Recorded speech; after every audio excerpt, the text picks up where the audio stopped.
The gray walls of the prison building loomed over Angela Gibbs as she walked across the courtyard to the maximum security unit.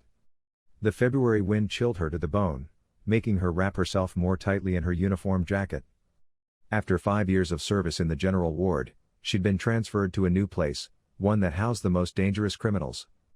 The heavy metal door slammed shut behind her. Warden Warren Pagey, a tall, gray-haired man with a military bearing, led her down a long corridor lit by dim lamps. Strict regimen has its own rules, Gibbs.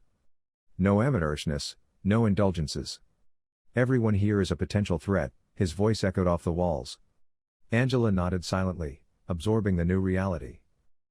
The cells on both sides of the corridor, the bars, the smells of chlorine and unfreedom, the inmates saw her off with wary glances. A new guard was always an event. Your shift is from 7 in the morning to 7 at night. Post on the 3rd tier, cell block C. The shift supervisor is Mitchell. He'll fill you in. Pagey handed her a bunch of keys and an electronic pass. The 3rd tier greeted her with silence. Here, the cells were solitary, a luxury bestowed on those who behaved well. Angela walked slowly along the row, getting used to her new place. From cell number 312 came a soft singing, someone humming Beethoven's Moonlight Sonata. Intrigued, she peered through the observation window. A tall man was sitting on a bunk, leaning over a book. When he heard footsteps, he looked up, and Angela met the most piercing gaze of her life. Bright, almost transparent eyes looked calm and studying. "Good morning, miss," he said, his voice matching his appearance, soft, with a slight accent. "Glad to welcome a new face to our haven." She nodded, noting the prisoner's unusual manner of speech. The impeccable, ironed prison robe, the neatly made bunk, the stack of books on the desk, everything gave him away as a man who retained his dignity even here. "Prisoner number?" she asked, trying to hide her interest behind professional austerity. 24,785. Nicola Becker, he bowed his head slightly, as if he were introducing himself at a social occasion. All day, Angela had been getting used to her new duty station. Block C was relatively quiet, with long-serving prisoners who had already accepted their fate. The shift supervisor, Mitchell, a stocky man with a red face, showed her around, introduced her to the security system, and told her the routine. By evening, she felt exhausted, not so much physically as emotionally. The new reality was pressing, making her wary every second. Leaving the cell block, she passed cell 312 again. Nicola Becker was still reading, but now at the window, catching the last rays of the February sun. At home, lying in bed, Angela remembered that gaze, calm, studying, not at all like the hunted or aggressive gazes of the other prisoners. There was intelligence in it, some inner strength. What had put such a man behind bars? That question kept her awake until morning. The staff room was quiet. Angela flipped through the pages of the personal file of prisoner number 24,785. The photograph on the first page was of Nicola Becker in an air suit, clearly taken before his incarceration. The same piercing gaze, but a different facial expression, confident, even arrogant. Education, Yale University, Department of Economics. 6 years at a major investment firm. Impeccable career. Letters of recommendation. And then, an armed bank robbery. The murder of a security guard. Angela read the dry lines of the protocol, shot in the chest, death was instantaneous. Studying our intellectual? The voice of Judy Brooks, the prison psychologist, made her wince. Interesting case. Went broke after the stock market crash. Lost everything. Went into debt to dangerous people. Classic false story. He doesn't look like a killer. Angela closed the file. What's a killer supposed to look like? Judy took a seat next to her. The worst crimes are often committed by those you least expect it from. The usual morning bustle reigned in cell block C, breakfast delivery, cell checks, guard shifts. Passing cell 312, Angela slowed her step. Nicola stood by a wall, on which a remarkably accurate portrait of a young woman had been drawn in pencil. Your work? She paused. Yes. My wife, ex-wife. He ran his hand over the drawing. Drawing helps you keep the details in mind. The facial features, the curve of the lips, the look, all fade from memory over time. You draw beautifully. Thank you. Went to art school before finances got tight. He smiled. You should have seen the Impressionists at the Orsay. Monet, Renoir, Degas, that's where the real art is. Been to Paris 3 times. The last time was 6 months before. He paused. I'm sorry, Miss Gibbs. I don't want to abuse your time. She should have walked away. She should have kept her distance. But something kept her in front of the cell. What are you reading now? Camus. The Outsider. Surprisingly in tune with my situation. He picked up a book from the table. A man commits murder and can't explain why. Society judges him not so much for the crime as for his inability to play by the rules, to show the right emotions. Angela felt a chill run down her spine. He was talking about the murder as calmly as if he were discussing the weather. There was no remorse or fear in his voice. Just thoughtfulness. Do you like Camus? He asked. I haven't read it. I can lend it to you when I finish it. There aren't many connoisseurs of good literature here. That evening, checking the cells before lights out, she lingered again at 312. Nicola was asleep. The book resting on his chest. In his sleep, his face seemed almost serene. Angela watched him and thought about the man he had shot, also someone's husband. Son. Father. How to reconcile that fact with an intelligent man talking about art and literature? The prison library was located in the semi-basement of cell block C. On Tuesdays. On Thursdays, prisoners were allowed to spend an hour in the library under the supervision of guards. Angela had volunteered to be on duty there. It provided a distraction from the monotony of the corridors. On this Thursday, Nicola was the only visitor. He moved slowly along the shelves, his fingers sliding along the spines of books. Angela watched him from her seat by the door. Have you read Hemingway? Miss Gibbs, he asked, pulling out a shabby volume. You know, I met his grandson in Paris. It was an amazing coincidence that we ended up in the same bar in Montmartre. Really? Yes. He was talking about his grandfather, a very different image from the one everyone knows. You know, I was thinking at the time how amazing life is. Sitting in a Paris bar, drinking wine with the grandson of a great writer. Nicola fell silent, clutching the book. And then, 6 months later, you're standing with a gun in a bank. And everything goes to hell. Angela tensed. They weren't allowed to discuss crimes with prisoners.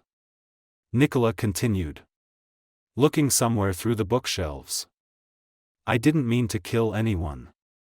I thought I'd just scare them. Take the money. Pay off my debts. The guard reached for his gun. I fired on reflex. He went down. Somehow, casual, just slumped to the floor. I still remember the look in his eyes, surprised. Like that. You shouldn't talk about that. I know. But I have to tell someone. I've been carrying it around for 3 years. I see his face every night. He has 2 children left. I've ruined more than one life, dozens of lives. And for what? For money. There was such genuine pain in his voice that Angela involuntarily stepped closer. It was a mistake. In the library. They should keep their distance. Nicola looked up. Tears in his eyes. I'm sorry. I shouldn't have told you that. It's okay. She wanted to add something else but faltered. The next Tuesday, they discussed Hemingway. Then Fitzgerald. Talking about literature seemed like safe territory. But each time, the line between prisoner and guard grew thinner. Judy Brooks was the first to notice the change. She ran into Angela in the staff mess hall. How's the high security service treating you? The psychologist asked, stirring her coffee. It's fine. Calmer than I expected. I've seen you on duty in the library a lot. Interesting choice for a security guard. I love books. Angela shrugged. And conversations about them. Judy looked at her carefully. Especially with some of the prisoners. I don't know what you mean. Get it right. Angela. The important thing to remember here is who's who. Sympathy is fine. But you can't forget where the line is drawn. I remember my responsibilities. Angela stood up from the table. I hope so. Judy said quietly after her. That evening in the library. Nicola read aloud The Old Man and the Sea. His soft, deep voice filled the space between the shelves. Angela listened with her eyes closed. It seemed to her that they were somewhere far away, in a Parisian café. In a New York gallery. Anywhere but the prison library. The springtime in the prison was particularly cruel. The sunlight streaming through the barred windows made the captivity feel more acute. Angela now spent almost all her shifts in the library. The other guards were glad, few liked this boring duty. She and Nicola had created a ritual of their own. He read her favorite passages from books. She brought art magazines from the city library. Sometimes their fingers would touch when he handed her a book. And that touch burned. That afternoon, Nicola talked about his trip to Venice. Angela listened. Leaning against the shelving unit. Forgetting to keep her distance. You know what the most beautiful thing about Venice is? The air. It's soaked with history and art. Every breath is like a sip of eternity, he spoke softly. Almost in a whisper. Looking into her eyes. You would fall in love with this city. The switch to you happened imperceptibly. Angela realized she couldn't remember when it happened. I've never been to Europe, she lowered her eyes. We could go together someday, his hand touched her wrist. She had to pull away. She should have been reminded of the rules. Instead, she froze. Feeling the warmth of his fingers. We're not allowed to. Not allowed to what? Dream? Feel? He took a step closer. You feel what I feel.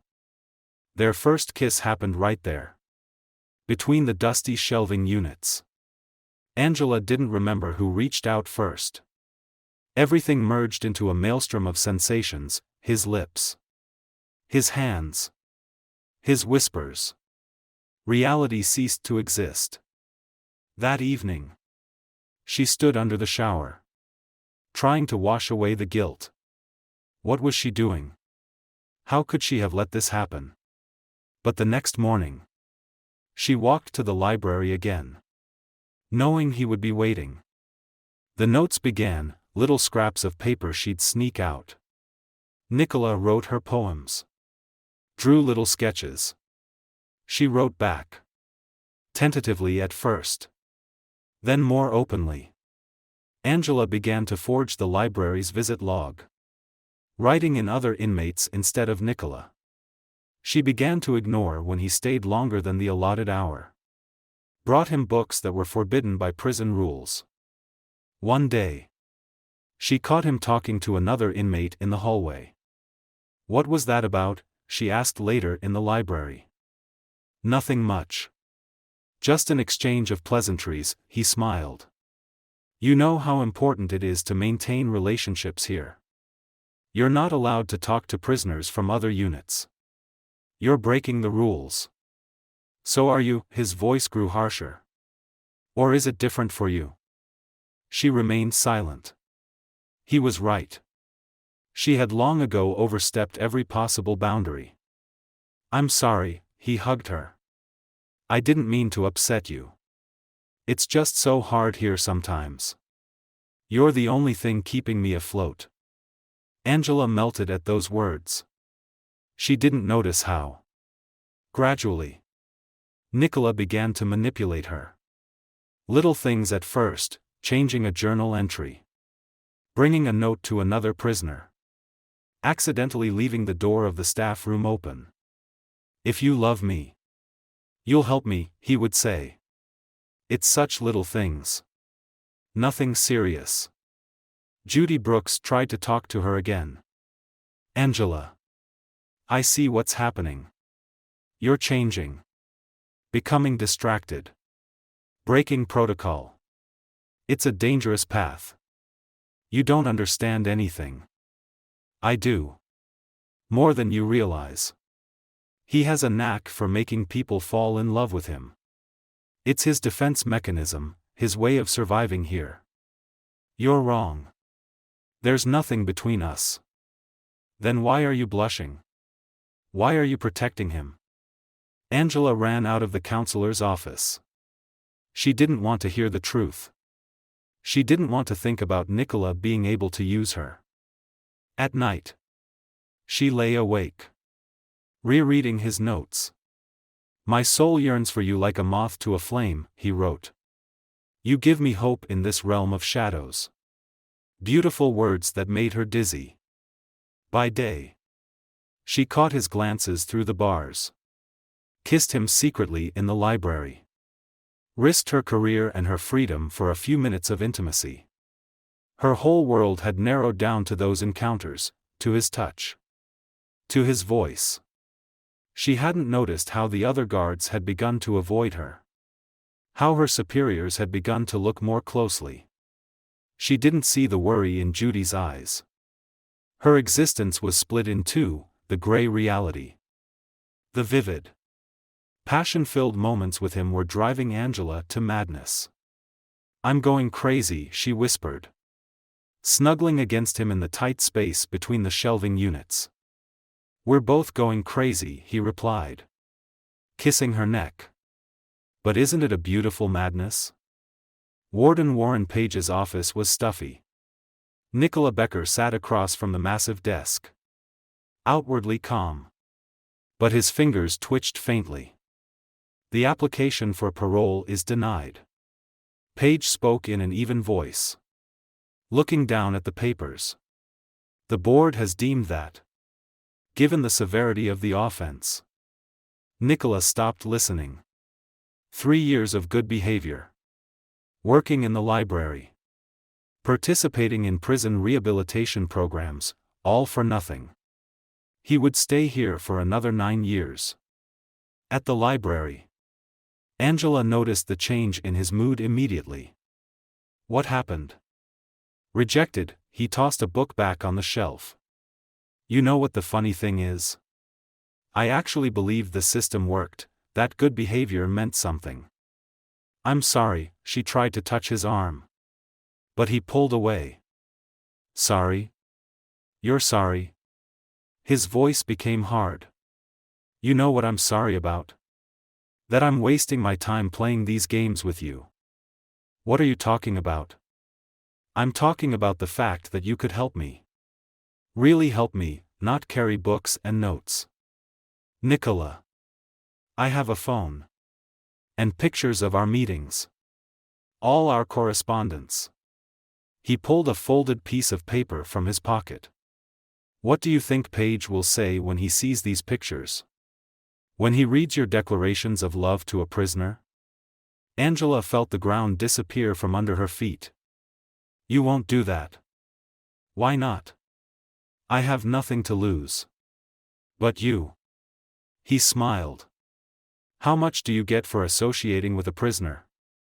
For carrying prohibited items? For forging documents?" "I loved you." "Love?" he laughed. "You were a convenient tool. You think you're special? The first guard to lose her head to a prisoner?" The next 3 days passed in a blur. Nicola demanded her help in organizing an escape. He had thought of everything: who to bribe, what doors to open, when to act. Angela listened to his plan, feeling herself freezing inside. The prison laundry room was always damp and noisy. The rumble of the washing machines drowned out all sound. Angela knew the schedule. On Wednesdays, Nicola worked there alone. She walked in as he was folding clean sheets. "I'll do it," she said. "I'll help you run." He turned to her. A familiar cocky smile on his face. "I knew you'd make the right decision." The heavy wrench lay on the tool shelf. Angela saw it every day as she surveyed the room. The blow hit him in the temple. Nicola didn't even realize what was happening. He collapsed between the washing machines. Blood gushing from the wound. The second blow was unnecessary. But she couldn't stop. A third. Fourth. 5.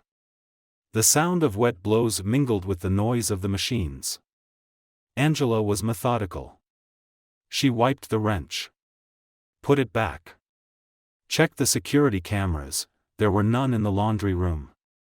Only in the hallway. She knew they were rarely checked at this hour. In cell block D sat Ray Harris. Known for his aggressiveness. 2 days ago, he'd had an altercation with Nicola in the cafeteria. Angela falsified the laundry log, putting Harris in it. The body was discovered an hour later. Screaming. Commotion. Sirens blaring. Angela stood in the cordon with the other guards, watching the medics cover the body with a black bag. There wasn't a speck of blood on her uniform. "How awful," she said to Judy Brooks. "He was such a quiet prisoner." Judy looked at her with a long stare but said nothing. In the evening, Angela burned all the notes from Nicola. In the ashes, she saw a scrap of the last one. "You give me hope in this realm of shadows." A bitter laugh came to her throat. The next day, Detective Arnold Farmer of the Major Crimes Unit came to the prison. Angela saw him talking to Paige, studying the crime scene. It seemed to her that every glance he gave was directed at her. But she'd thought of everything. There was no trace. Harris had motive. Journal entries confirmed his presence in the laundry room. The perfect crime. Farmer surveyed the prison laundry room, making notes in his notebook. His bulky figure seemed out of place among the washing machines and baskets of laundry. Nearby, Warren Page shuffled from foot to foot. "So, the guard on duty found the body?" "Yes. Michael Stevens. He was doing his routine rounds at 14:30. Farmer squatted down, examining the dark stain on the concrete floor. "Did they find the murder weapon?" "Wrench. Lying where it belonged on the tool shelf. There's blood all over it." "In its place?" Farmer raised an eyebrow. "That's odd. Usually, killers don't bother cleaning up." He walked slowly around the room, stopping at each cart. Something was bothering him, but he couldn't figure out what it was. "Tell me about the suspect." "Ray Harris. Serving life for a double murder. A ruffian. Had run-ins with other inmates. Confronted the victim in the mess hall 2 days ago." "What was it about?" "The usual prison nonsense. A line for food. A rude word." Farmer pulled out a photo of Nicola Becker. "What can you tell me about the victim?" "Model inmate. Worked in the library. Participated in a rehabilitation program. No serious offenses in 3 years." "Then why would such a quiet inmate provoke a conflict with the prison's most dangerous resident?" Page shrugged. "Stuff happens in prison." Farmer spent the next 2 days interviewing witnesses. The guards were reluctant to talk. The inmates even less so. No one saw anything, heard anything, knew anything. "How long have you been working with Becker in the library?" he asked Angela Gibbs. "About 6 months. I was usually on duty there on Tuesdays and Thursdays. What kind of impression did he make? Calm. Polite. Read a lot. Never caused any trouble. Farmer noted the way she was rubbing the sleeve of her uniform. Nervous. Or just upset by the death of a familiar prisoner? That evening, he was rereading the statement when Judy Brooks, the prison psychologist, knocked on the office door. "Detective. Do you have a minute?" "Sure. Have a seat. I've been going over the notes from my interviews with Nicola in the week before his death. His behavior changed. He became irritable. Aggressive." "What's that about?" "He was denied parole." "But..." She faltered. There was something else. It was like he was preparing for something. I just couldn't figure out what. Farmer made a note in his notebook. The picture wasn't adding up. A quiet prisoner suddenly erupts into conflict. The killer carefully returns the crime weapon to its place. Strange changes in the victim's behavior. He pulled the laundry log. The entry for Harris's presence there looked spotless. Too spotless. Prison always smells the same, chlorine. Detective Arnold Farmer knew that smell all too well, the mix of hopelessness and chlorine that seemed to linger in every prison. He'd seen countless prison murders in his 20 years of service. "I want to see the security tapes," he demanded of Warden Page the next morning. Warren Page became visibly nervous, rubbing the knot of his tie. "You see, we've had some technical problems. 2 days ago, the drives failed. The cameras are only working in real time. 2 days ago." Farmer raised an eyebrow. "And when do you expect repairs?" "The specialist promised to be here next week." The detective made a note in his notebook. Too good a coincidence. The interrogation room greeted him with the creak of an iron chair. Ray Harris, the prime suspect, towered over the table like a rock, massive, tattooed, and hard-eyed. "Where were you yesterday between 1400 and 1430? "In my cell. The laundry log says otherwise." "I don't give a damn about the log. I was in my cell." Harris crossed his arms over his chest. "Ask the guards. Ask the other inmates." There was absolute certainty in his voice, not the fear of exposure. Not the anger of a cornered animal. Just a simple statement of fact. Farmer spent the next hours interviewing witnesses. The guards answered sparingly, matter-of-factly. The prisoners hid their eyes and mumbled that they had seen nothing. Any change in the victim's behavior, he asked prison psychologist Judy Brooks. In the week before his death, he became irritable. He was denied parole. Farmer went back to the visitation log again and again. The entry for Harris's presence in the laundry room looked perfect. Too perfect. "Who keeps the log?" he asked Page. "The guards on duty. Stevens and Gibbs were there that day." The detective tapped his pencil on the desk thoughtfully. The cameras had conveniently malfunctioned. The prime suspect confidently denied his presence at the crime scene. A perfect log entry. Someone went to great lengths to misdirect the investigation, someone with access to the visitor's log. Someone in security. A fine fall rain drizzled as Detective Arnold Farmer parked his car outside the police records building. The prison murder investigation had stalled. So he decided to dig deeper into the victim's past.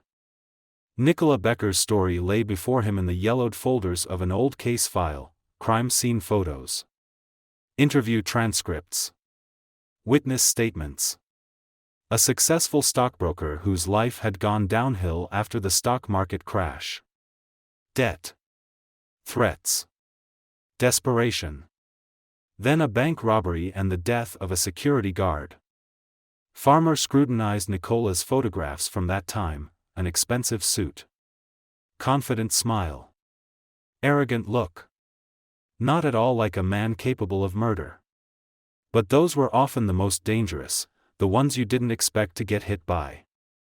The trial testimony wasn't particularly interesting. Becker didn't back down. He admitted guilt. Talked about remorse. About not wanting to kill. The jury wept. But the judge was adamant, 12 years of strict regime. There was a knock on the door of the archive. Michael Stevens, one of the prison guards, stood on the threshold. "Detective. We found something while searching Becker's cell. The warden asked me to give it to you." The envelope contained letters, dozens of them. Written in small, neat handwriting on torn sheets of notebook paper. Love letters. Passionate confessions. Poems. Little drawings. Where exactly were they hidden? In a hiding place under the mattress. We do a standard inspection after a prisoner dies. Farmer carefully spread the letters out on the table. No signature. No address. No name. But the handwriting was definitely female. Judy Brooks came to the archives in the evening. She took a long look at the letters. Then said quietly, "I noticed a change in his behavior. He became more confident. Like he had some kind of trump card up his sleeve, especially after he was denied parole. Why wasn't it reported to your superiors?" There was no evidence. Just suspicion. A week before he died, he asked for a change in library duty. Said he wasn't comfortable working with Miss Gibbs. The detective took up the old case again. Now knowing about the letters, he looked for other details, a character reference from the prison module. Inmate works at the library. Participates in rehabilitation programs. No serious offenses. The guard reports, no complaints. It was too perfect. The guard's testimony was piecemeal. No one wanted to talk about coworkers. But slowly a picture began to emerge. Gibbs? Thomas Green shrugged. Yeah. She was on library duty a lot. Notice anything unusual about her behavior? She seemed fine. Although, he hesitated. She's been a little jumpy the last month. Always checking logs. Paperwork. Stevens, who had found the letters, was more observant. Becker's changed since he started going to the library. More relaxed. Or something. And Gibbs changed too. They didn't do anything overt. But you know, when you work here long enough, you start to notice things like that. In one letter, Farmer found a passionate description. One day, we'll be walking together in St. Mark's Square. I imagine holding your hand. Watching the pigeons. Drinking coffee in a little cafe. He pulled Angela Gibbs's personnel file. The passport was marked never issued. The woman had never been to Venice. But she'd written about it as if she'd seen it with her own eyes. She must have drawn descriptions from Nicola's accounts of his travels. The letters were full of such fantasies, of the future. Of freedom. Of places where they would be together. But why did Becker keep these dangerous testimonies? The psychologist's office, with its pastel walls and soft desk lamp light, felt like an oasis in the harsh, cold interior of the prison. Judy Brooks sat at her desk, carefully studying the letters spread out before her. She was obsessed with him, the psychologist finally pronounced. Look at these repeated phrases. These fantasies about the future. Angela created a whole world in her imagination, where they were together and free. Detective Farmer pulled surveillance photos from 2 months ago. Before the cameras went down. Out of a folder. This is where they first appear together. Library. End of shift. Classic scenario. Judy shook her head. An inmate with high intelligence and good manners. A guard who feels special, after all. She's the one he chose. The one he shares his thoughts with. She begins to believe she understands him better than anyone else. That she can save him. And that's when he gets the power. A man in love and uniform is the key to little indulgences. Extra privileges. Perhaps even to something more. The detective tapped his pencil thoughtfully on the desk. But something went wrong. Judging by the latest letters. She was willing to do anything for him, asking him to trust her. Promising to help. And then, there was a sudden change of mood, anxiety. Fear of exposure. The evolution of their relationship can be felt in the letters. Judy continued. First timid hints. Casual touches during the transfer of books. Then passionate confessions. Dreams of a future together. And finally despair when everything began to fall apart. I've been watching her these past weeks. Judy added. Classic signs of a person on the verge of a breakdown, nervousness. Mood swings. She's been trying to keep it together as usual. Did you talk to her? Farmer asked. I tried. But she started avoiding me. The day before the murder. I saw them fighting. Farmer leaned forward. Where? In the hallway. Outside the library. They didn't know I was there. Nicola was demanding something from her. And she looked cornered. I couldn't hear the words. But her body language spoke volumes. Why didn't you report it to your superiors? Report what? That a guard and an inmate got into an argument? That's a common thing in prison. Judy paused. Besides, I had no proof of their connection, just suspicions. Farmer traced Angela's route on the day of the murder, morning rounds. ID check. Library duty. A brief conversation with Nicola in the hallway. The cameras had captured that moment before failing. She planned this carefully. Judy said. Poring over her notes. When a person is in love to the point of obsession and then feels betrayed. It's a dangerous combination, especially if that person has power over the object of their passion. But where's the proof? Look at the dates on the visitation log. Angela started changing the entries a week before the murder. Preparing the ground. Creating a false trail. And Nicola probably realized this and started blackmailing her. Then why keep the letters? They're evidence against her. Maybe he kept them as insurance. Judy hesitated. Or it was his final revenge, keeping evidence of their connection. Knowing that sooner or later they'd be found. Outside the psychologist's window. The prison floodlights snapped on. Slicing the yard into sharp contrasts of light and shadow. Somewhere out there. Angela Gibbs was still working. Pretending nothing had happened. The interrogation room felt stifling. Angela Gibbs sat across from Detective Farmer. Her outward composure intact. But her fingers nervously rubbed the sleeve of her uniform. We found the letters. Farmer said. Laying them out in a fan across the table. In Nicola Becker's cell. Under the mattress. Angela didn't move. But her face turned pale. Beautiful fantasies about Venice. About St. Mark's Square. About gondolas. About a future together. He arranged the letters by date. The entries in the library visitation log show you spent far more time there than the service required. I like to read, she said quietly. 2 days before the murder.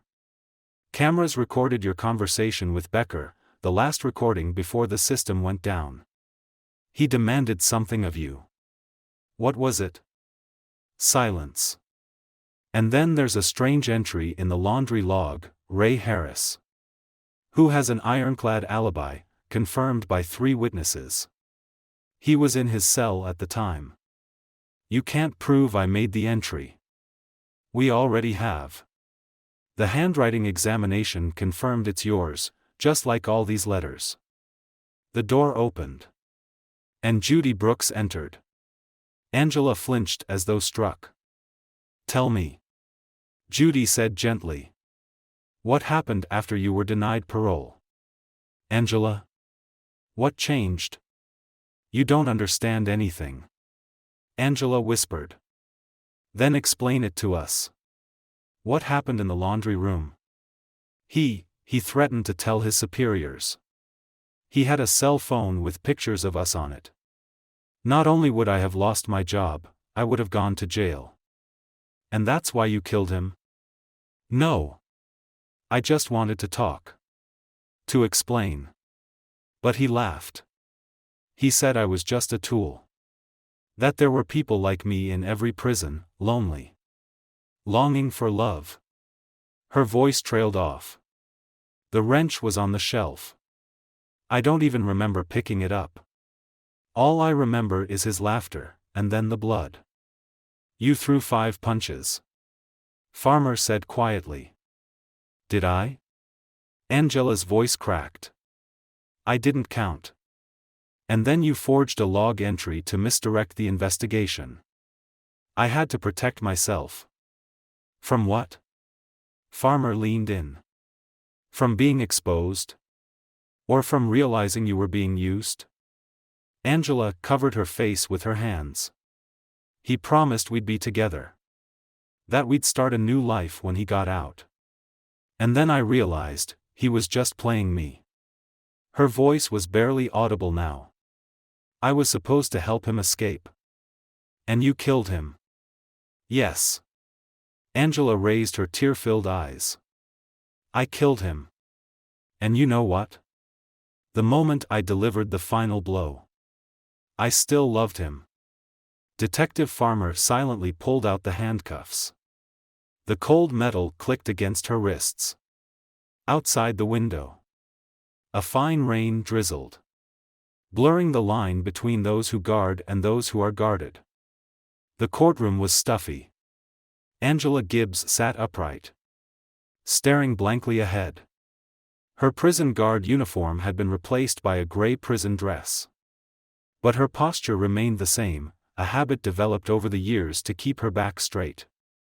The prosecutor methodically laid out the facts of the case: a forbidden relationship with a prisoner, official misconduct, premeditated murder to conceal a criminal connection. Every word landed like a heavy stone. One by one, her former colleagues took the witness stand.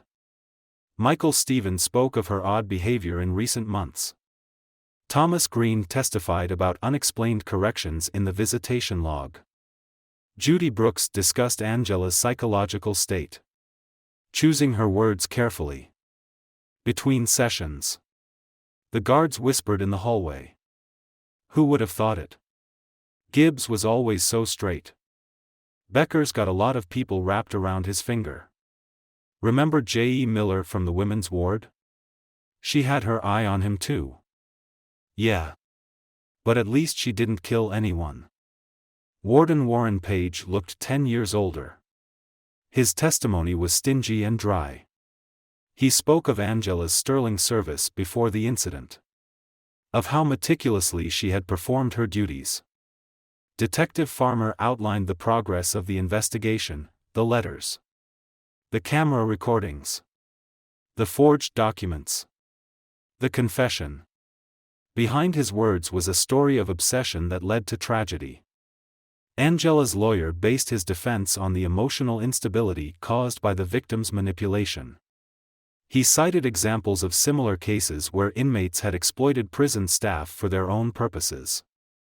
He spoke of his client's remorse and her cooperation with the investigation. The jury deliberated briefly. Guilty on all counts, the judge announced. Angela didn't flinch. She was sentenced to 15 years in prison. She was transferred to a maximum security women's prison in another state. No one there knew her story. But from experience, they recognized the former guard in the new prisoner. Too distinctive a gait. Too straight a back. At the prison where she had once served, Angela's story became legendary, a cautionary tale told to new staff. A reminder of the thin line between duty and sentiment. Detective Farmer would occasionally pull out the case photos, reread the statements. He felt like he'd missed something, some detail that would explain how someone who had dedicated her life to the law could so easily cross it. In Nicola Becker's cell, a new prisoner found another letter hidden behind a loose panel. It was the last one. Unsent. The guards confiscated it. Filed it in the case file. But it was never read again. The verdict was final. The end was clear. Judy Brooks continued her work with prisoners but started paying closer attention to the guards. She spoke to them more often, looking for signs that history might repeat itself. Outside, the rain still pounded on the barred windows, making no distinction between those on one side of the bars and those on the other.